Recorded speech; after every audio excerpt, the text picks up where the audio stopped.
have no reason not to switch up the pick and ban here, so it's going to be again the double support ban out here. So Mithy does not have to play Misfortune. We now figured out the reason why. PerkZ is smiling. Now we get it. Yeah, you don't want to play Misfortune. You want to play Misfortune into these two champs, but otherwise you don't kind of have to pick her. And that's G2 solving the problem right there. Yeah, it's the equivalent of banning Misfortune as well by taking away all the matchups she wants to be played into. Camille taken off the board this time around, but leaves open H2K to ban something else. And G2 already mixing it up in picks and bans. I mean, didn't they do this game 1? Or was this game 2 that we saw the blue side Camille ban? We saw the blue side Camille ban twice now, games 2 and 3, because game 1 it got through. Game 2 it got into the hands of Expect. Oh, obviously, it's being played smart. Great color caster right there, Krepo. I think given my track record, you probably get one today. You probably get at least one. Yep, tying it up right here. Will we see, ooh, so the Ivern over Kha'Zix ban. I love the evolution of this metagame, and I can't wait for people to kind of catch on in other regions here as well. Like it too, means the trick. Taking his time thinking about this one, but the Kha'Zix is the most powerful jungle pick remaining. However, it's very defining as Jayce a pick is over overall. too, though. And people are so used to playing to the Kha'Zix after weeks of it being open that maybe they just come to looking for a really strong matchup. This is a pick that G2 played, I think, a few times at Worlds as well. They definitely were scrimming it. Expect is, I think, a good Jayce player to watch. I mean, can he do it against Odoamne, who's just a solid tank player? I mean, we saw him at Worlds build a lot of early leads. Did they transition into anything? No, but that was more, it felt like an issue for G2 across the board rather than an issue for Expect specifically. So he's no stranger to the Jayce pick, as you mentioned. We have seen it flexed once or twice. Maybe it goes into the hands of PerkZ. Ooh. But H2K, they like the way Nuclear played. Nuclear. We're seeing some personality come out in this draft here. They're rating Jhin over Varus, despite Varus being such a prominent pick in terms of lane dominance. They're so confident in these deadly flourishes. And again, the Ryze here too. Just going back to game 2, what worked for them in the draft? Which champions were comfortable and led to success? They completely go by the Kha'Zix to pick up 2 comfort champions here. I like it, especially from a snowball perspective. Well, once again, we're looking at G2 eSports, and they're already starting to build a composition without CC that does not have the luxury of falling behind. And H2K already have the tools that they built a lead with in Game 2. So, from the perspective of H2K, this seems great for exactly what you want to play. But this time they're playing the Jhin without the Zyra, and Zyra is a lot of the setup there. The plans will always tag somebody so you can get the deadly first to land. So we need to see what Chei will end up playing here. If it's just a Karma, it may be much harder for them to solidify and lock people down. Interesting as G2 go for the hovers over here, but will resist the temptation to talk about it. There's still a lot of AD carries on the line, but that is going to be the Sivir. That's super interesting to rate Sivir over Varus here. And you know what? We don't need poke. We don't need the kind of siege potential of Varus brings. We're just going to go for a lane comfort pick here. No more deadly flourishes. And this is incredibly interesting to me because so often the mobility of Sivir is so effective at getting tanks into the back line. The mobility of Sivir paired with the Jayce, that's insane mobility between the acceleration gate, but what is it giving to you? Oh, you could play 1-3-1 much faster too. Remember, Sivir used to be really strong, not because she delivered the Maokai to the backline, but because you could also just always react to a side lane much faster. In a 1-3-1 composition, if G2 draft a really strong side laner in the mid, basically a mid lane champion that performs well in side lanes in the mid game, then they can play a really solid 1-3-1 here as well. H2K have now picked up the Rumble as well, so we see their solo lanes or potentially jungle picks starting to unfold. Ban priority will be on the mid lane. Yeah, kind of calling out the Jayce. They say, we know you want to put the Jayce top. We'll start. Oh, it's still, it's still flex, of course. We always forget to mention that. It's implied. And it could actually do okay into the Ryze matchup. So that is also why this Jayce pick is just so strong. Having the luxury of knowing, I mean, because even then, the beauty of this, like the kind of the complex nature of this pick and ban is that Rumble can go in the jungle. Maybe H2K get a favorable top lane matchup. Maybe G2 now pick a mid lane. Maybe they pick a top lane. Yeah, and if they want teams. more CC with the Sivir, they can just still pick a tank in the top lane for Expect, which has been historically kind of the way G2 started playing when they were under pressure. Yeah. I mean, 4 Shen games, 4 wins up until that last game for coming in for Expect. Maokai, Rumble, a little bit of Poppy, a Jayce here and there, but mostly the tanks coming in on his court. Yeah, the double focus on PerkZ here.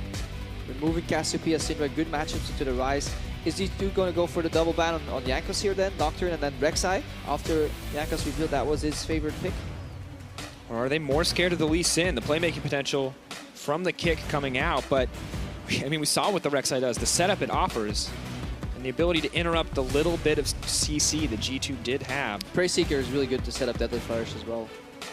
They're going for the Nami counter pick. Okay. Interesting.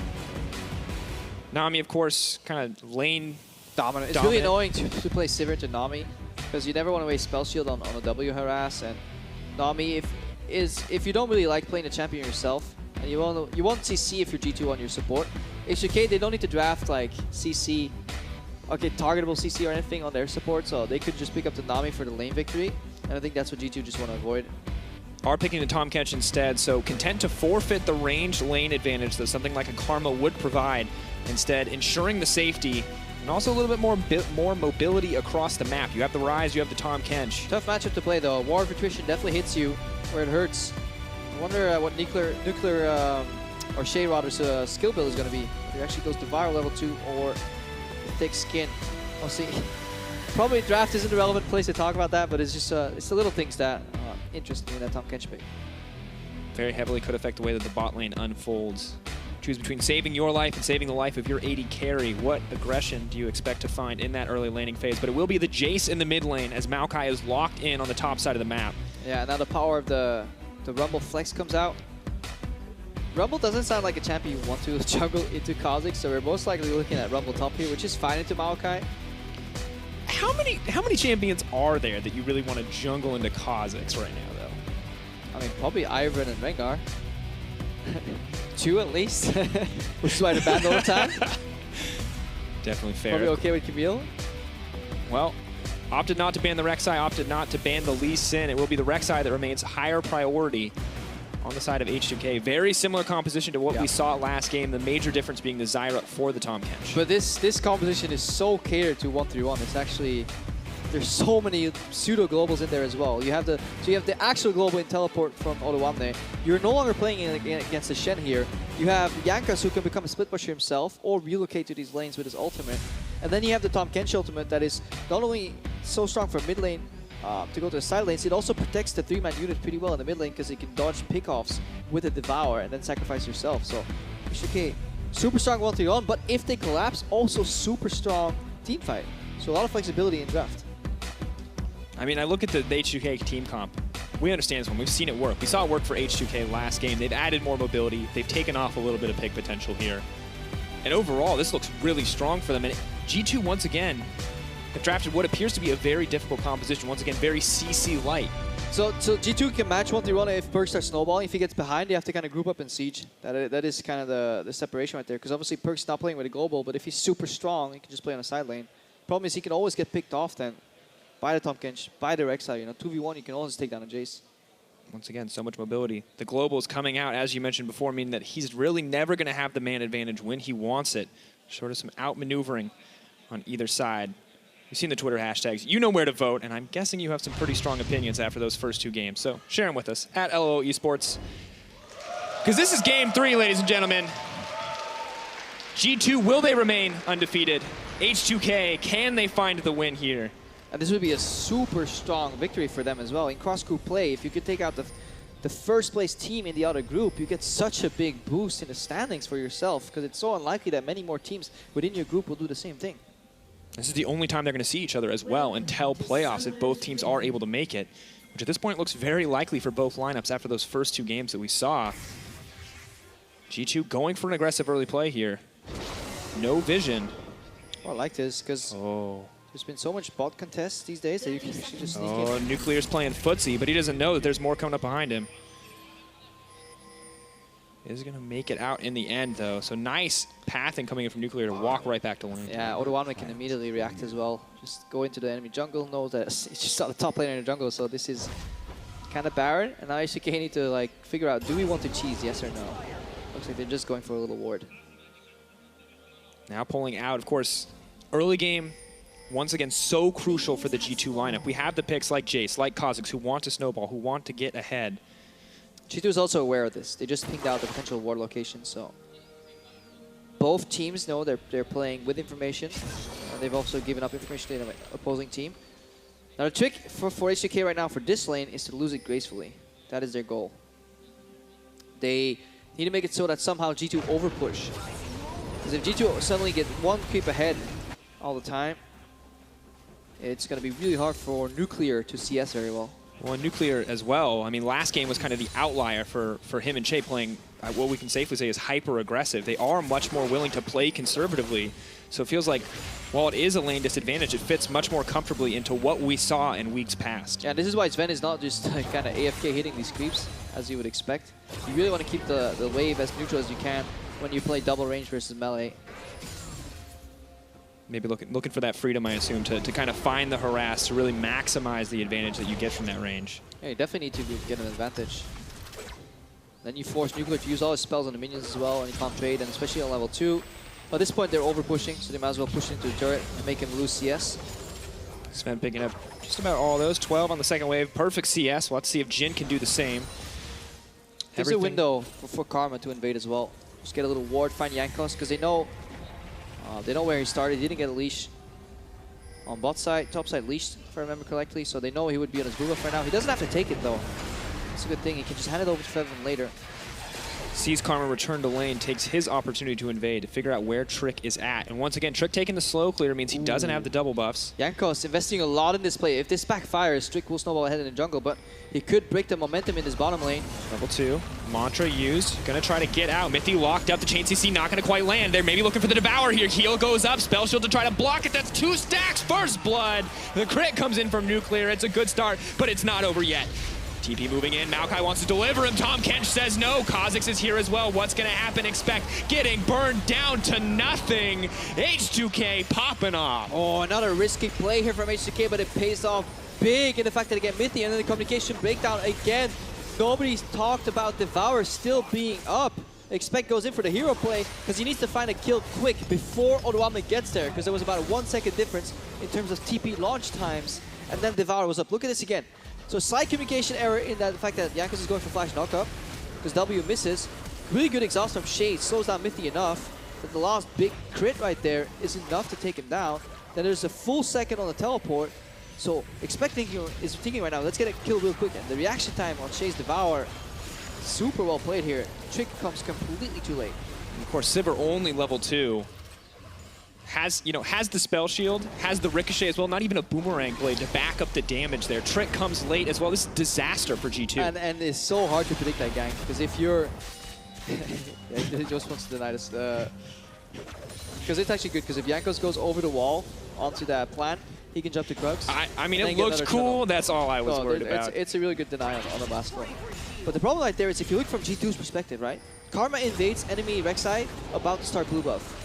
Walks away. So you expect this Rek'Sai to kind of match the pacing in the jungle to then do the blue buff, which means you're safe from ganks for a while. This Rek'Sai then invades your jungle, doesn't contest the Kha'Zix, and immediately swings around, ring around Rosie to bottom lane. It's so unexpected to do that.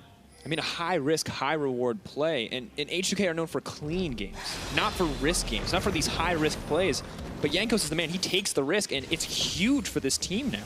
Yeah, I mean, it's just a super smart play, because I even think if it misses, obviously if he dies, it's really bad, but it generates a lane lead in a rough matchup here.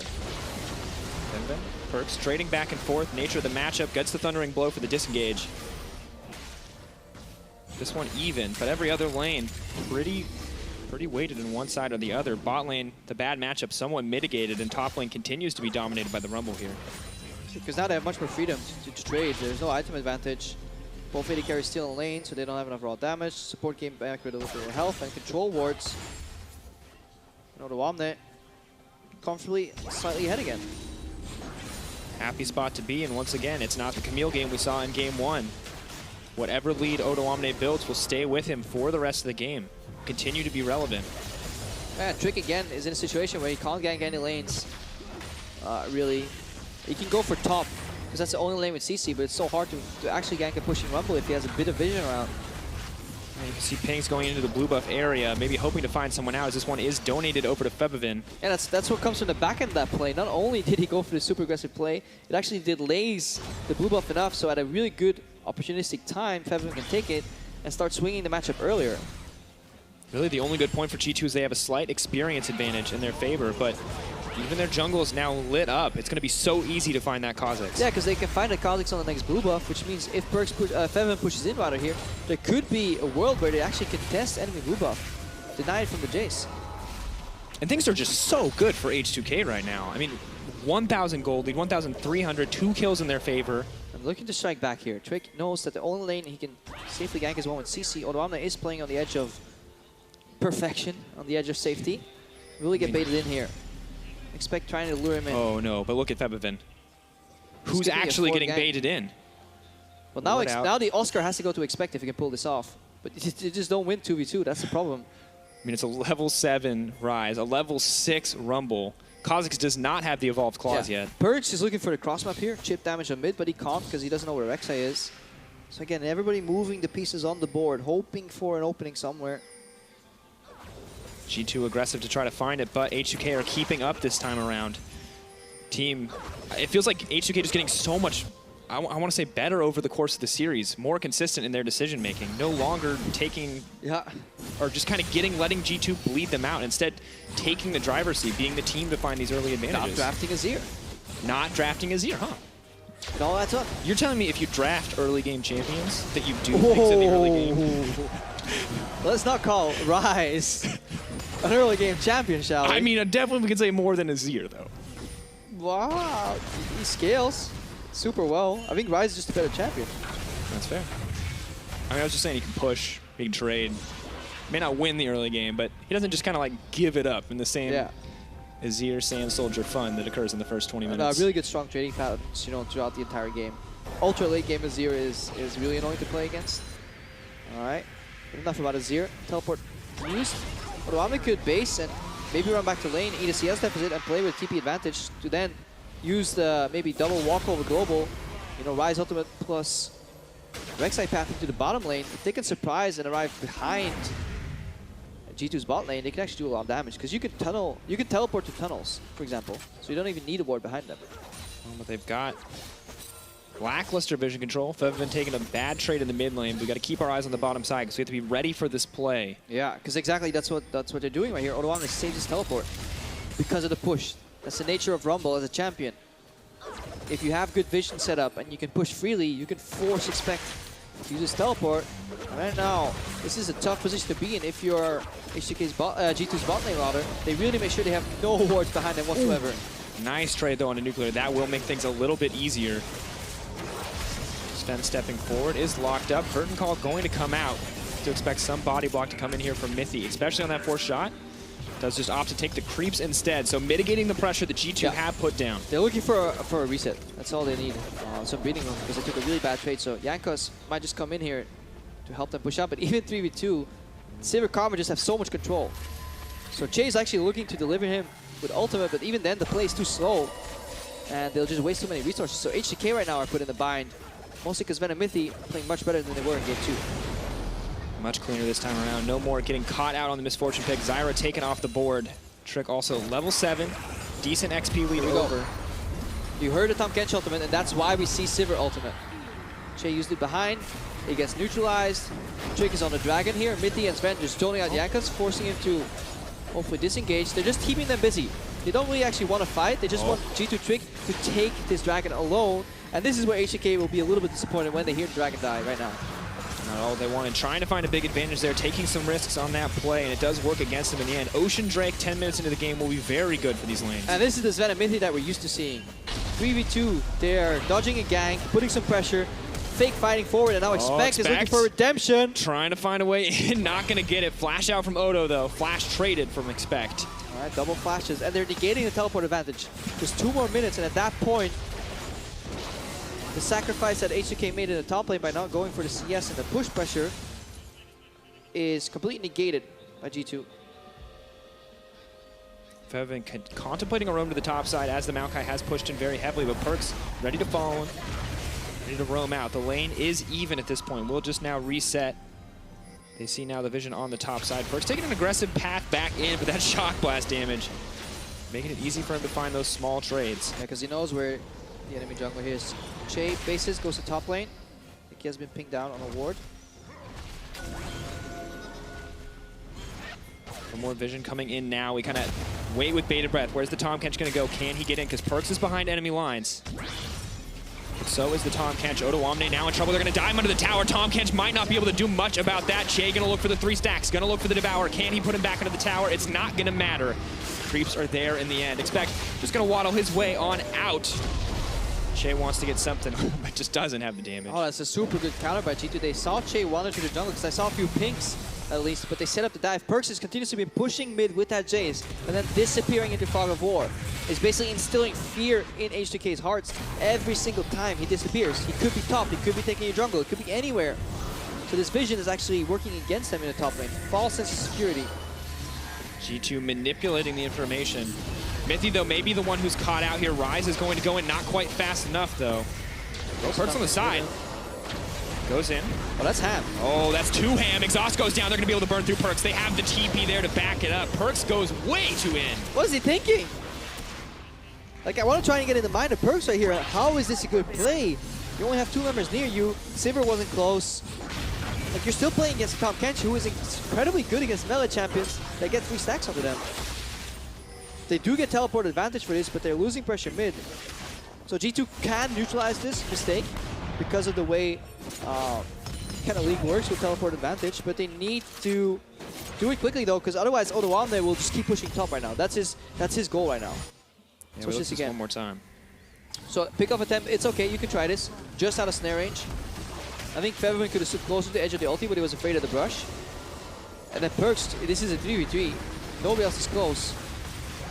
There's no teleport on Maokai. This is just a mistake.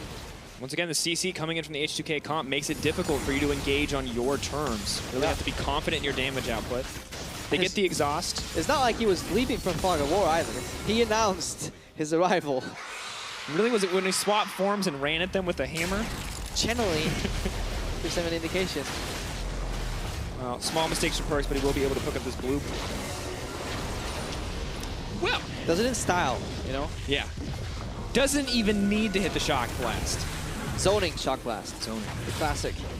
Says blue buff, don't you go that way. I like the little ward setup here from H2K. Trying to pick up a Mithy, this is good. Oh, exactly what they wanted. Flash is going to be burned. Chain CC comes in. PerkZ wants to commit, but they have the TP advantage. This could be good for G2. They're running forward. Realm Warp. They need some kind of CC to stop it. Expect! That had to be perfect timing on the Devour to stop anything from going down there. Really well played. That's a fast series of events right there. Mithy with the greedy flash. You just gotta flash the tunnel, man. You know you gotta use the flash after you get knocked up. This is like support 101. Actually costs his team a lot. Costs him the teleport advantage. How much is it going to cost Zven as Chei and Jankos move down to the bottom side? There's no way the Sivir can survive on her own. Zven, oh, spell shield's just a little bit, but what else does he have? Flash, heal. Have they overextended? Trick is here. There is a way. He found the way to survive. Turns out Sivir is incredibly hard to kill. He still has heal available, so that's a good set of moves here. Luckily, he dodges Deadly Flourish. So it's going to be really ugly for G2 eSports.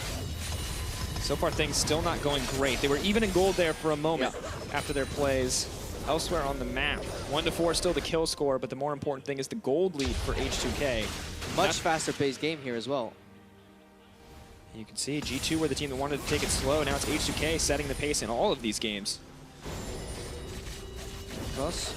And again, it's all these little things that make it so annoying to play against. A random tunnel here and there. Tahm Kench ultimate. You always have to be on your toes, ready for unexpected arrivals. Abyssal Voyage ready as well. They may look for the setup here. Chei moves down into the brush. Mithy and Zven, no flashes. Here we go. You can hear the Youmu's start up. They're going to need to find a way out of this one. They have to dodge the Deadly Flourish. Mithy's going to give his life for his AD carry. But just mispositioned in the end. And that's it's all going back to that gank level 3 from Jankos. If you keep your bot lane competitive so they don't lose their turret, you could actually punish them later on when the opposing bot lane pushes to that. That's what they're doing beautifully here with the use of Abyssal Voyage over and over again. Really good synergy, I feel, between support and jungler so far for H2K. Almost an immaculate performance. Very few mistakes coming in this early game. The one death on Odoamne. Yeah, H2K almost set up here. I mean, perfect game. Please, mercy. No, G2 have Dragon. and a kill. Yeah, and a kill. course, the one good news or piece of news for G2 is that Zven is relatively comfortable to continue clearing out these waves and he's farm. Yeah. And he has a much better scaling build. He's not running lethality, so he's ahead in CS versus lethality user, which is great. Mithy is sacrificial lamb right here. And it's like, I could heal you, bro, but let's face it, you're dead. Also have a spell shield, but a noble gesture either way coming in from Mithy. Someone had to die for the mistakes of G2, and this time around it was Mithy once again.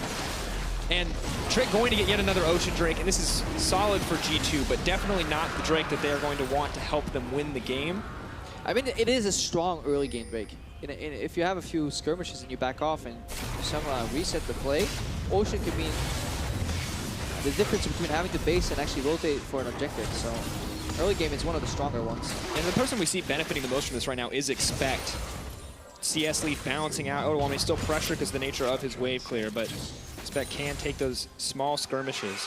Yeah, G2 lost their teleport advantage for a brief moment. Obviously, when they tried to match, capitalize on their own advantage.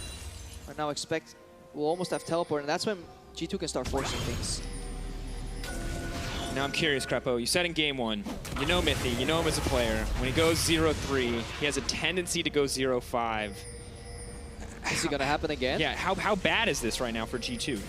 I mean, they're taking the right steps. You saw Mithy just clear out a ward in the first brush in his lane. They cleared out another ward. They're tracking Jankos right now. The problem is they're kind of starved on vision. They need to find out where Jankos is, because that influences how far they can push up on the bottom lane.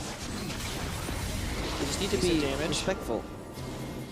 PerkZ hungry to find an advantage here. Febiven just moving down to the bottom side of the map. This is four members collapsing.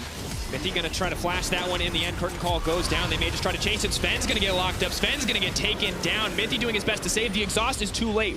Rumble is here, but so is the Maokai. Teleport's also in the wrong spot by Expect. Should have been on the turret much earlier to give Zven some leeway here. Zven's really being punished for having to flash earlier. Oh no. The dive may just come in. H2K have so much damage. Expect is caught out. Equalizer goes down. Mithy may make it out. Expect tries to use Chei as the taxi. Twisted advance will save him for now, but Nuclear wants to go in. Dancing grenade, one more shot. Trick has to play careful. Does dodge the skill shot in the end. Not going to get locked up, but H2K in control. Yeah, what a cohesive approach here from H2K. Everybody working together. First turret gold still goes to G2 eSports here, so it's not as stark as it seems. Trick needs to survive here. The damage. Odoamne going to be saved in the end. Nuclear runs forward. But the hard commit on the bottom lane over and over. But the greedy over Jayce actually means they do not take the turret.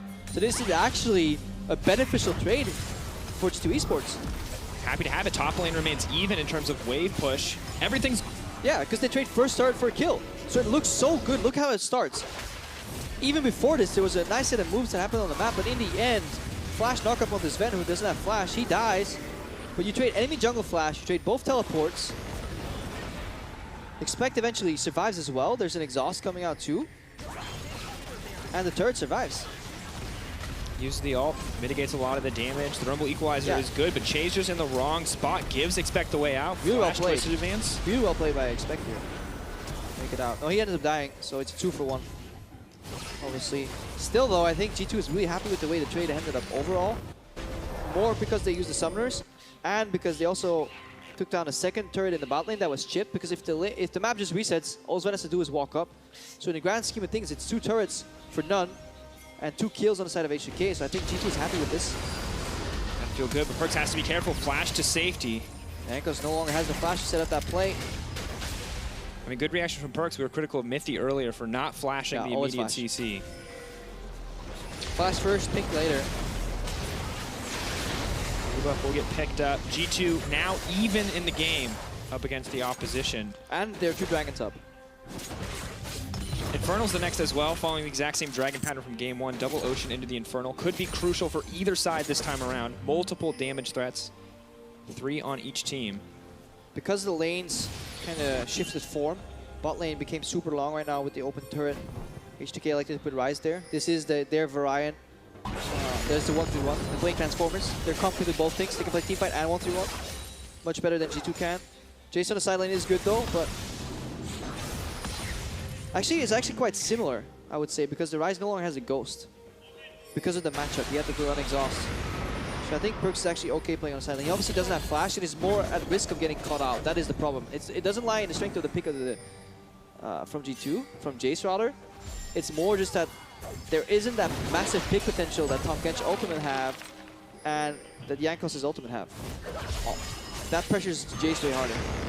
Difference in globals really being the major difference in the split pushers. While they can evenly fight 1v1, evenly pressure each other, it's the impact of the team members that we're going to have to watch out for. And for right now, those team members are in the mid lane. Nuclear happy to pick up the farm, comfortable to be there once again as H2K have built basically the same composition. Put Jhin in the mid lane, put Odo on the side, Ryze on the side as well. And we see a base here from G2. Both support and jungler go to base a minute before Dragon, which means they're actually willing to contest it. They're looking for a play right there. Using the targeted lockdown from Maokai, hopefully with teleport. Get a good flank. Have to be careful though. Both top laners will have TP coming into the next fight. And you can see how it's much easier for Sivir to duel Nuclear here on his Jhin in the mid lane for wave pressure because he has a spell shield. Previously, Nuclear was doing such a great job with Deadly Flourish to catch people over and over and over. And now H2K realized that they're losing the vision war. They're sending their support and jungler back to base, or their support at least, so far later. So G2 have momentum because they base much earlier. Of course, the vision in the mid lane will let H2K know exactly what is happening a bit down there as well. G2 may just go for the aggressive start here. We're 10 seconds out. Why is Mithy going left side? Putting a ward on. They're so afraid of the Baron force. Force. Yeah, because of Tahm Kench ulti. Oh, there they go. They'll be looking for a bit of an aggressive engage. Not going to land in the end. Out comes the ultimate. Curtain call. Connecting, but not enough. Okay, expect this teleport to react because Odoamne actually finished it. This is going to be a massive dragon fight because Expect is pathing down. G2 looking to defend. Hopefully they can stall until Maokai arrives. PerkZ has the Edge of Night activated, but for how much longer the spell shield could be critical. But the team fight, we've said, they built a composition that is so strong in this circumstance. And they're yielding. They're giving it up because they don't have the good vision set up. G2 were setting up for the dragon with half of their team, but then they realized they're playing against the comp that could technically sneak in to Baron from behind with both Ryze ultimate and Tahm Kench ultimate. So they could actually sneak in and out, totally unseen. So that's why Mithy ran over to the left side of the map, put the ward down, but that broke the tactical setup from G2, allowed H2K to have the first move, and they could teleport, take down the dragon. Yeah, forfeiting those small advantages just to ensure that they're safe on a play that they may not normally expect. Now, of course, in the top lane, Maokai free to push in, but just no threat on that tower whatsoever. But he also used his teleport much earlier. Small window now, though, due to the difference in TP cooldowns. Maybe G2 can look to exploit that, but it's so tiny. It's such a slim window of opportunity. And now it's just handing over pressure. So whoever bases yields for a bit, then he gets it again. Double control ward. Obviously, Mithy should have more than one in his inventory. He only brought one, so that actually, it's a big hit to the vision. Losing 2 control wards in a single brush. So G2, not as calm and collected as they would have liked to be. Small miscommunications coming in and devastating. Now, the gold is dead even, but to me, it feels like H2K are the ones in control of this game. Because they always have the kill pressure. They always have the looming threat of picking off any G2 member with Abyssal Voyage. Chei has shown that he's just really good at finding an opening. That's what's keeping G2 back as well. Interesting, too, how things have kind of turned against G2.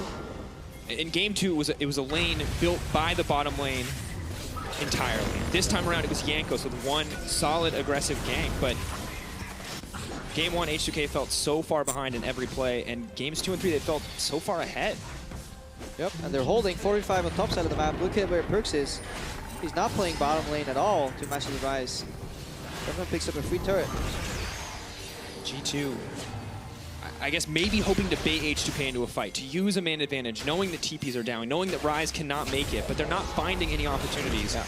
And it all starts again here with the top side red jungle control. H2K is not allowing G2 to walk in, similar to how Misfits last week were not allowing Fnatic to get in there. Just don't give over the vision. That's really important.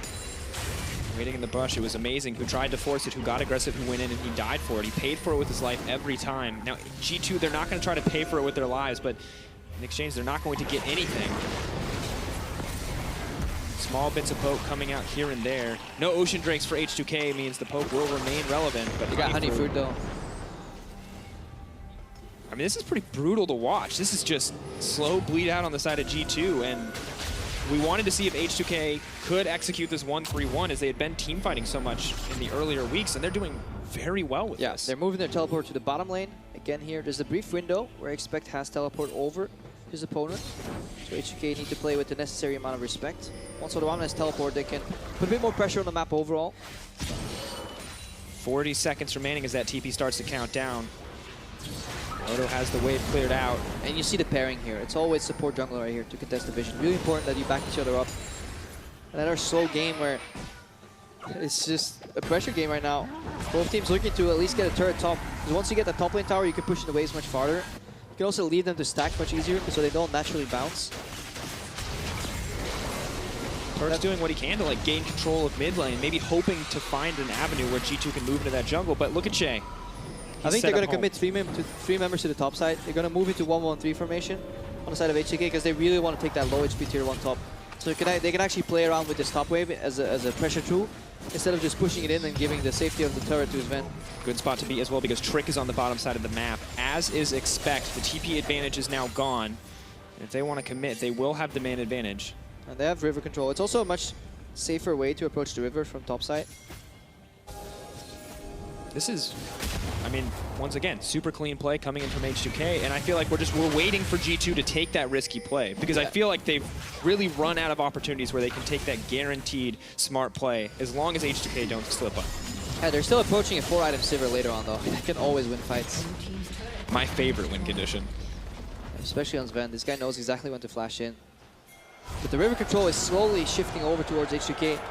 The next major toss-up might be the 4th dragon in the game, the Cloud one that comes up, as their teams might shift vision from one side to the other and maybe leave Baron exposed, especially on the side of H2K. That could be a window to snowball the game. Again, you know, Ryze ultimate, Abyssal Voyage, you can get into that pit so easily.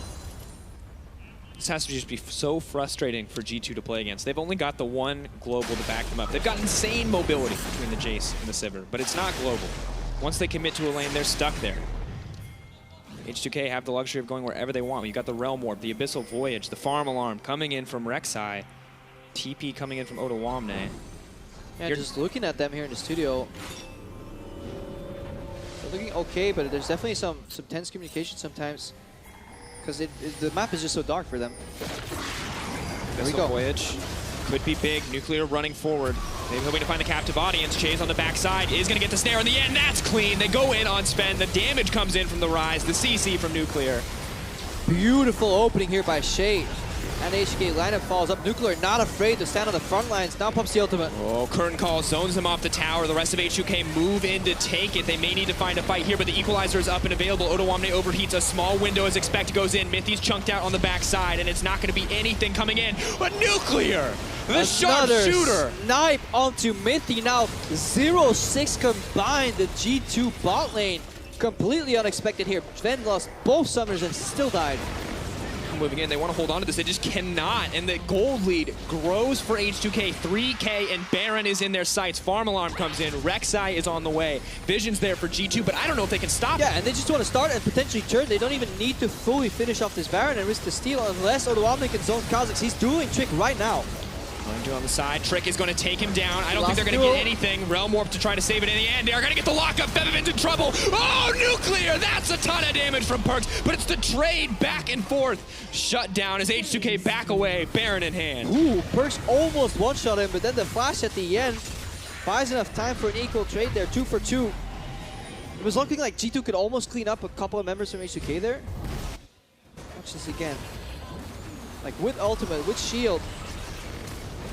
And there's no tank presence on this Kha'Zix picks, right? So like, Trick is so afraid, he just jumps out and leaves Zven to die almost. I mean, you can see he goes Exhaust in up here. in Mithy too, but it was all based on CC. It wasn't based around damage. Cloud Drake in the picture-in-picture, going to be the small prize. Let's keep our eyes on the resident sniper here. Finds him. Nuclear.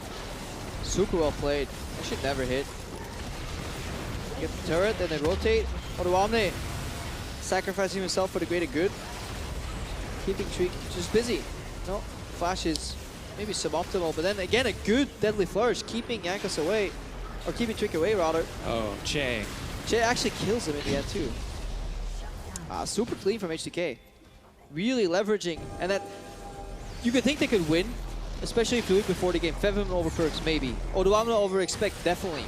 But Chei and Nuclear over Zven and Mithy. Obviously, we need to factor in that there was a lot of pressure, and it's all due to the gank from Jankos early, and then the use of Abyssal Voyage. But still, to put the G2 eSports bot lane on a 0-6 game, after annihilating them as well and going 8 or 9-0 on the side of Nuclear game 2, and it's not precedented this season yet. I mean, we have not seen them lose a single lane match. We've seen them go even. We've never seen them lose like this. And while we can credit Jankos for this game, last game was all Nuclear and Chei, building that advantage by themselves with insanely powerful picks. This time, Jankos makes it happen, and this is so good for H2K. They have another lane they can play around, another lane that has proven their ability to carry in these games. Another lane with good communication as well within the lane. Obviously, that's what they're working on right now, H2K. The communication from the lane to the team. But they have expanded infrastructure right now. Jankos snuck in. Zven obviously going to check that. Decent damage coming down. Captive audience. Is it going to connect? Zven running. Phantom Dance is going to make it easy. Has to back off, though. Has to respect the current call. It is available for Nuclear. Baron buff creeps what they need. Obviously, Sivir really good at clearing them out. Zoning ulti here, and then the aggressive. Oh, Realm Warp. Yeah, Realm Warp. How many members is it going to deliver? Just the 0. creeps. It's actually not what you want. Gotta be careful with the placement. People often forget about that. It's actually the sickest rotation you could ever do with Realm Warp. When you rotate the creeps in to push another tower. Technically not a backdoor. Odoamne going for the 1v1. Expect actually going to start to win this one out, but Rek'Sai is on the way. Expect wants to go in. Down comes the redemption, but who's it going to be for? Heals up for H2K. Expect overstays his welcome. That's gotta feel bad. Ooh, oh, wait. Still denied. Oh, blast cone to get to safety. Chei makes it out. He's just going to look for the Devour. Doesn't even need it. PerkZ now running for his life. H2K backing off. This is so good. Jankos getting flashback to watching Titanic. There was space for me on that blast cone. Why take it, Chei? Obviously, Chei still had Devour. He came back. He's ready. Rose never came back. It's an emotional moment for us. I've actually never watched that movie, so I only know the meme. But yeah. The meme's better than the movie in my experience. But yeah, Expect starts off very confident in this matchup. Odoamne, I don't think he's baiting at this point. I think he's just finding out that he can't win the matchup as well as he thought he could. Good sidestep here, but look at the redemption steal from Mithy, eventually being denied by Chei with another Devour. That is so close, man. This is absolutely brutal to watch. It's so close, and they get one in the end, but so close for PerkZ to being able to get in, and the burst damage he has is insane. All that lethality, the Lord Dominix. He can cut through just about anyone if he's given the opportunity. Yep. I'm loving Chei's Tahm Kench so far. It's really fun to watch him play both in a lane with the team. Abyssal Voyage has been on point. He has had some really key Devours, saving people as well. It's actually much harder than you would think. I've been told that when the Fisher plays with Drakos, it's actually impossible to get Drakos to devour anything except creeps. I devoured our feeding Yasuo like every fight, which was a mistake because then the moment I do that, Deficio decided to run face first into the enemy team. It's a different story than I've been told, but let's just agree that Devour is really hard to use well. I have Deficio bound now. He's WP. P always picks up Deficio. Haven't gotten the opportunity to use it. It's a sad life. One thing. I don't think he'll play with me anymore. But Chei, wondering if he's going to continue to get this Tahm Kench. Nuclear taking a big chunk of poke, but not going to matter too much. Now, next Dragon, Elder coming up. Baron, of course, the other big objective. Can G2 trade 1-for-1? Can they look for the fight? And they need to look to trade, because if they try and defend one, they might get faked out, especially with the amount of globals here on H2K. Because you can hold the Nasher maybe, 3 members around, suddenly they sneak off, they do 2-man Dragon, and they're back instantly, with the Realm Warp, with the Abyssal Voyage. So the power of these kind of pseudo-global tools in this draft from H2K, they've really been showing in this game. Just huge. So many pickoffs started with it, so many objectives were zoned, so many times Zven and Mithy wanted to push, but they couldn't because of the threat of pickoffs. And you see those fights where On the Hunt comes and Expect is on the front line, and then Realm Warp appears. Yep. And suddenly they're all running. It goes from aggressive G2 to running G2, and we're going to see it again. Power comes in. Don't want to overstep. Curtain call. Making sure the G2 can't follow up. Expect's here now. He's ready to tank. He's ready to do his job. Take the bullet. No, Mithy He wants to support. It's not for you. Let him support. He's just testing his health bar. Does it still work? Yes. Doesn't ult do 50% of your health? Yes. H2K trying to find the flank. Chei running forward. Yeah, they're setting up the Elder right now because they know they can always get to Baron. Oh, Febiven knocked low. Febiven poke. This could be it. Oceans are here for G2, so they're healing up. Oh, he wants to go in. Nuclear may fall down here. PerkZ is on the backside, moving forward. Already used all of his cooldowns. Realm War coming in. He swaps forms. He looks to run. Oh, Nuclear that's again. So good! He should have died on the backside, but it just doesn't happen, and PerkZ is the one to go down. G2 gain control of the pit, but they lose in the 1-for-1. But still a good opener from PerkZ. He did exactly what he needed to do there. He poked out Febiven, and then he dueled the other one, the other carry. Ended up trading 1-for-1. But in essence, all that mattered is that H2K was choked out and poked out a lane, and now they can get an Elder here, neutralize the map lead. H2K looking for a reactionary Nasher instead. Ooh. PerkZ paves the path Zven to Elder ulti with damage. Oh, there's teleport from Expect. This may be a very greedy call because there's actually nobody tanking the Nasher. Odoamne is so low.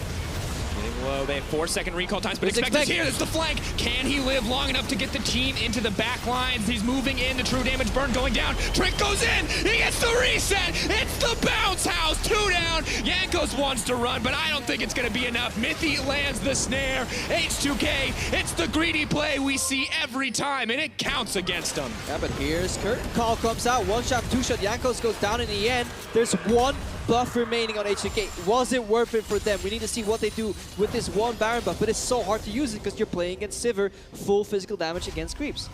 So solid to have in the end, too. The BF sword coming out, Sivir getting closer to that 4 items, and we'll look back on PerkZ performance. I mean, this is good. Steps in, gets a Nuclear, gets a duel. The interrupt from Jankos actually prevents the damage from triggering on Nuclear because his flash was technically too late. He then pulls away 3 members of Flash and a Jhin W on him, so PerkZ definitely did his job in his team fight.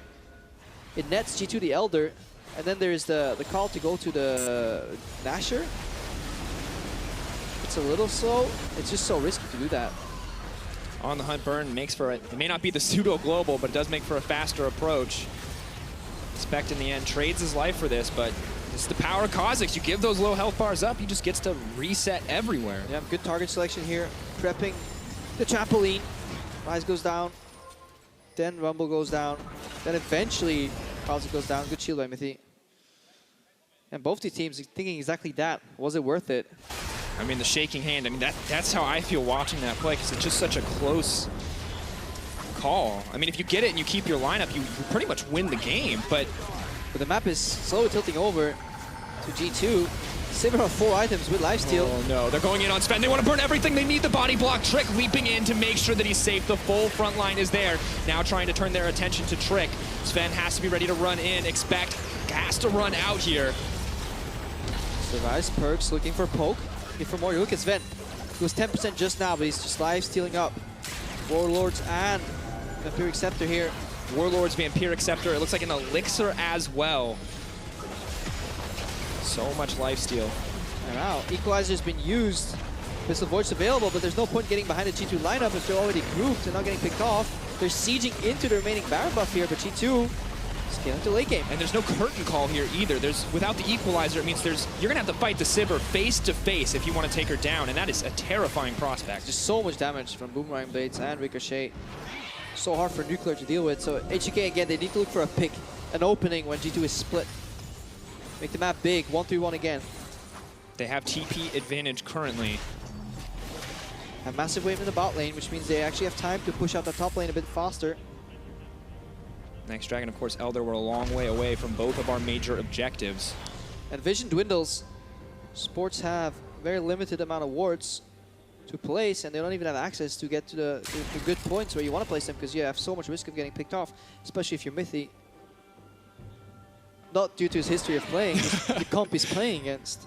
Absolutely. Now, at this point, the map feels very even, and while there is this 3K gold lead, it feels like really the only advantage H2K has is this Infernal Drake in terms of scaling. The Baron buff on Nuclear as well. They have a late game Ryze, and they still have an 80 carry in the late game, so it's just... Oh, on the hunt, running in. Maokai delivered. Nuclear caught out in the backline, but they're looking for the Equalizer to get the disengage. Expects on the front line, but there's no other damage. Jankos gets cut down. Odoamne maybe next.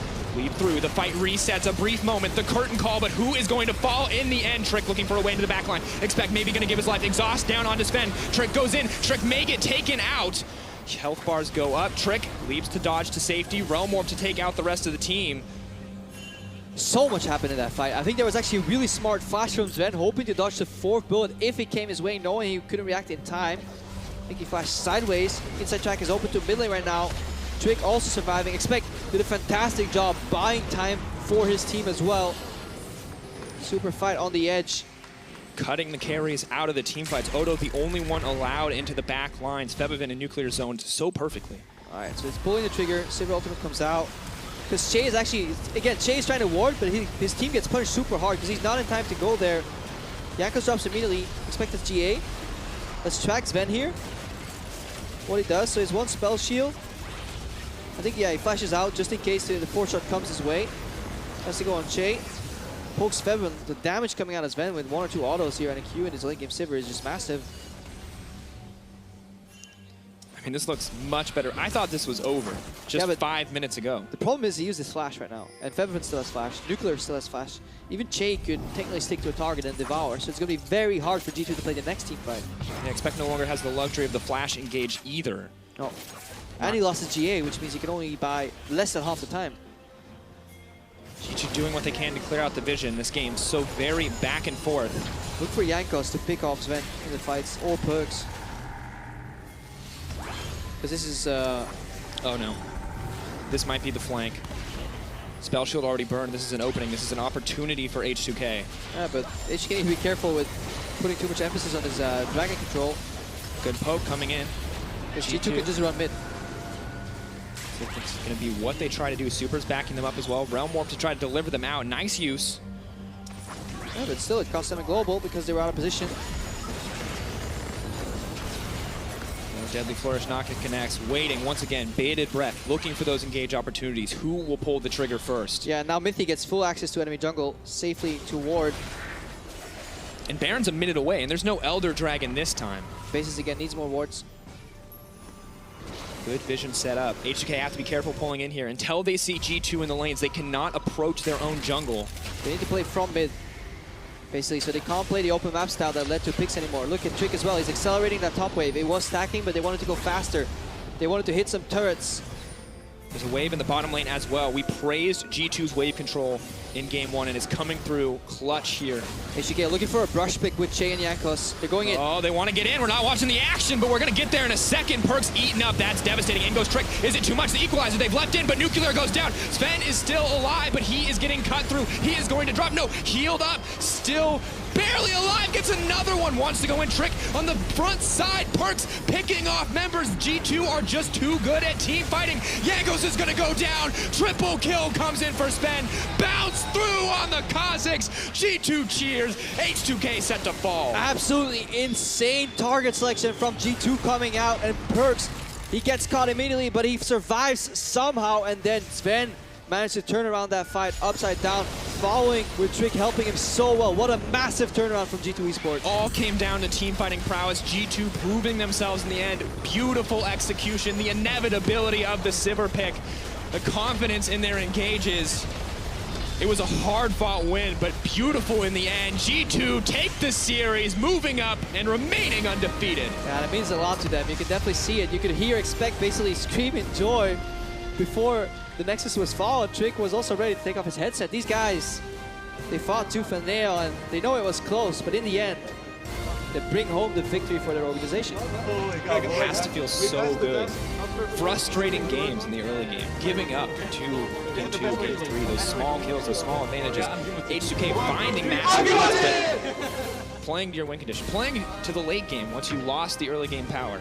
I mean, I just want to watch that team fight again. I'm sure the analysts might go over it, but that was... It was clutch. We need to see what happened to Zven in that fight, and if he could have died, if there was any outplay, because the camera was focused. Yeah, I watched his health bar, and I was like, he's dead, he's dead, he's dead, he's dead. He's not. Lifesteal is Sivir. Yeah, but the damage coming in, the massive heals. It was a good attempt from H2K, because they would lose full-blown on teamfight, so they needed to open with a pick. They found PerkZ, one of the 2 strong carries, but they couldn't find Zven. Has to feel good to end that game that way too, after struggling so much. Yeah, this guy went 0-6 in lane, and he ended up 5-2-5. So definitely recovered really well. But still, it begs, it forces us to ask the question, you know, are they finally beatable? I mean, we saw it. And I feel like there's some big question marks in drafting, if it's fair to say. They set themselves up with... I mean, not game 2. They had the winning matchup. Very true. Questions in execution in that game. Yeah, definitely. Mithy not having the best series, I think, so far. Basically telling his coach, it wasn't my fault. There's no vision. He did. If he was a good player, he would have shot it otherwise. That's what we usually say. Like, a good player would have obviously predicted me to juke here, and that's why I walked straight. But a great player goes another level deep and hits you with that every time. Every single time. No, this was definitely a good series. I'm happy with the result of the series because I was afraid that when you look at it, PerkZ and Febiven might go off and like may give you a very chaotic mid lane that then kind of distorts the ratings of these teams. But it's definitely good to see that G2 is playing a more macro focus. It's still working. But H2K, I see progression, especially in communication from their bot lane within their team. I think that's great to see if they can develop that even more, because their bot lane looked okay to weak in week 1. Slightly, I mean, I wasn't super impressed week 2, but then week 3 definitely a lot more. There was some good individual plays coming out. There was better communication. They were kind of given the moniker of a passive bot lane that knows how to rotate away. But like right now, they smashed Zven and Mithy in 2 games in a row. So yeah, very good to see. Give them the tools to play aggressive, and they're going to play aggressive. And we saw Nuclear time and time again, not only landing the deadly flourishes, but playing the team fights well. And, you know, if it wasn't for expect zoning in so many of those fights, 1 or 2 of those Maokai plays where he allowed Zven to roam free, allowed the rest of the damage dealers to roam free, Nuclear could have probably single-handedly carried a lot of those fights. Yeah, and also gets all scale, you know. Jhin late game with a lethality build versus a Sivir who builds for pure DPS, obviously will win the race. Eventually. Late game, they got it there. But for more on that win, G2 Zven is standing by with Quickshot.